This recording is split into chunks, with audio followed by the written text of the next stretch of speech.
What's up everybody, Chadley here, back with another Borderlands 3 video, and I'm finally back from traveling from Thanksgiving, and I was actually getting sick a little bit after Thanksgiving as well, so I have not been able to make videos.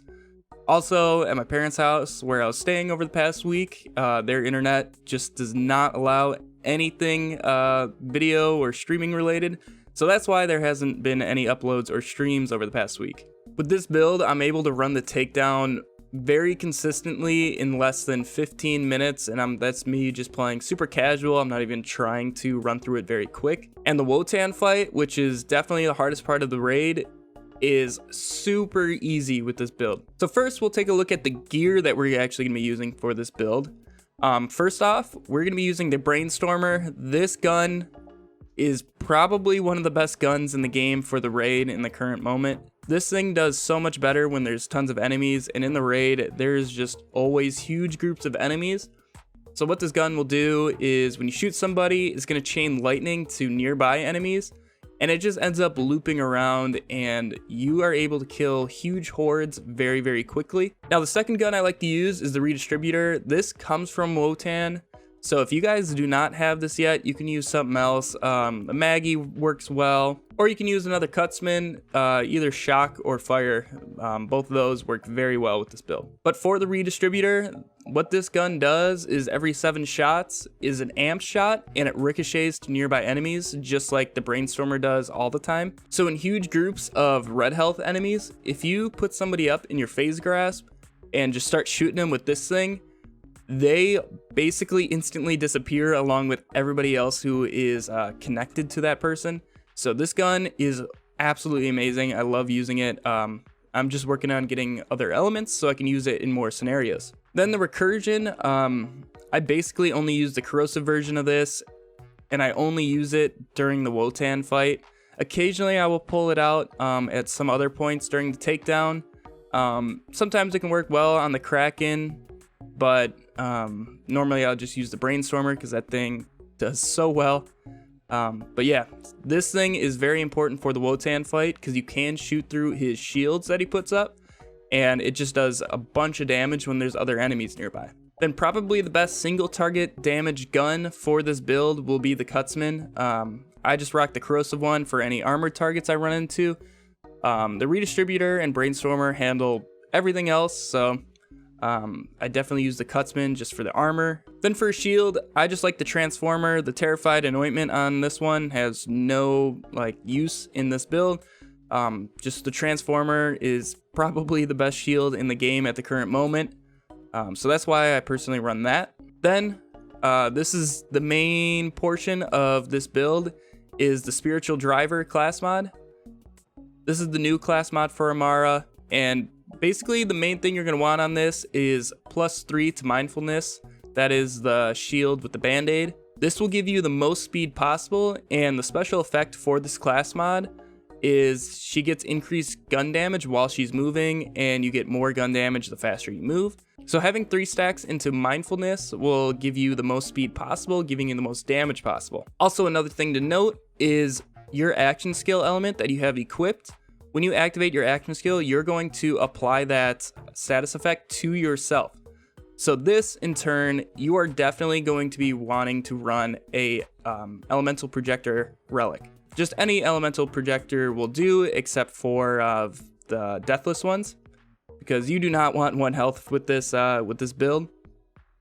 Then the only other real requirement is you're going to need your shield or your grenade to have the anointment on action skill N gain 50% bonus whatever damage with weapons for 10 seconds. Mine happens to be cryo, but it can be any other type of damage. I'm not 100% sure if it can be shock if you're running the Transformer, because you can get up to 25 mindfulness stacks, but if you don't have this anointment on one of your grenades or shields, it's going to cap out at 15, and you're going to have to use something like the sellout to shoot at your feet and get up to 25. So with this gear, I never really change it throughout the entire takedown. The only thing I'll really change is, since I only have a fire redistributor, I will put something else on for the Wotan fight.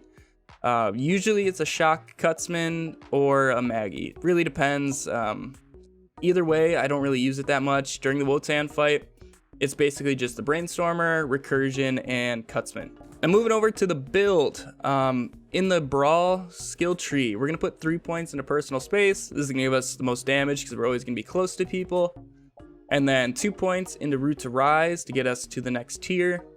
I personally like having damage reduction because this gives you a bonus to your shield as well, because your shield is going to get that damage bonus. But you're welcome to put points into Root to Rise even more, just to get down to mindfulness. But once you get to mindfulness, put the 3 points into there, so you end up getting to 6 out of 3. That's going to give you the most movement speed possible, and in turn giving you the most damage. Then in the Mystical Assault tree, we're going to put 3 points into Fast Hands. We're going to be switching weapons a good amount, and with the Brainstormer, especially because mine's redundant, you're going to be reloading pretty often, so having reload speed is super nice. Then 2 points into Violent Tapestry to get us to the next tier. Then 3 points into Transcend. That's going to give you more critical hit damage after you activate your action skill, and you're going to be using your action skill all the time so you can keep that speed boost. So there's no point in not having that extra crit damage. Then we're going to put 3 more points into Restless. This is going to give us our action skill back a little bit quicker when we actually use it on somebody. Then in the Fist of the Elements skill tree, we're going to put 5 points into Anima. This is going to give your status effect damage a boost.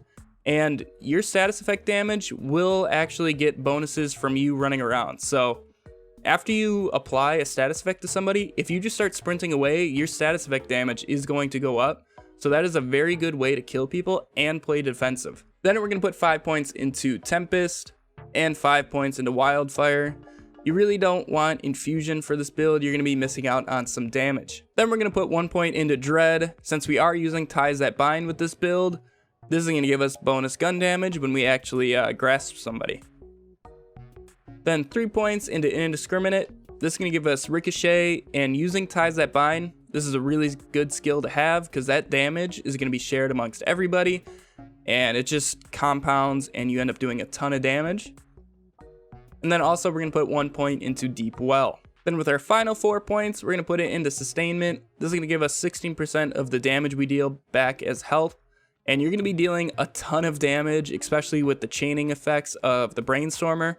So you are going to have full health very, very often. If you are about to die, just start shooting somebody with the Brainstormer. It's going to chain to people and you're going to get full health almost immediately and you'll be perfectly fine. Now, since my voice isn't doing too great today, instead of commentating over showcasing the build, I'm just going to leave you guys with some gameplay of me running through the takedown on Mayhem 4. I'll be showing off the mobbing encounters as well as all the bosses like the Kraken, Valkyries, and Wotan. Now before I leave you guys with the gameplay, make sure to leave a thumbs up on the video, let me know you liked it, subscribe for more Borderlands content, and I'll catch you guys in the next one. See ya.